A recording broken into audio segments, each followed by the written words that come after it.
感谢这安哦，咱继续来关心高检署的检察官黄金秋，防指控讲，在2002年，甲真侪警官去88会馆接受洗钱案嫌犯的交代。黄金秋嘛，互认定讲违反检察官伦理规范。今仔这部法庭宣判免除伊的检察官职务，转任检察事务官。黄金秋嘛表示讲，伊一定会个上诉。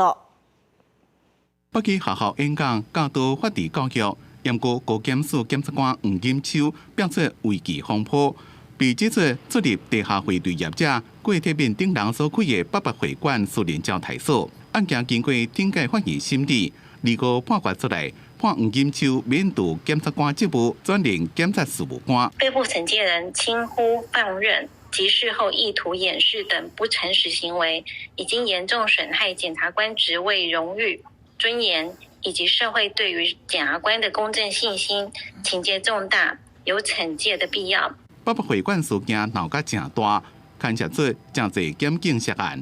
黄金秋被认定无偿接受交代，参加参与活动，无现证查证的义务。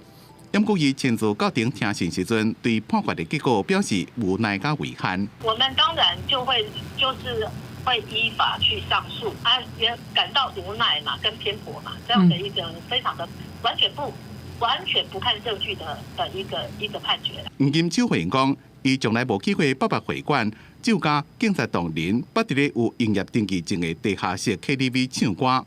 批评法官只敢采信单方面的讲法，就做出判决，伊一定会上诉。因为郭铁面涉及洗钱的案件，目前是交保。按算伫咧5月底的宣判。公司新闻采访报道。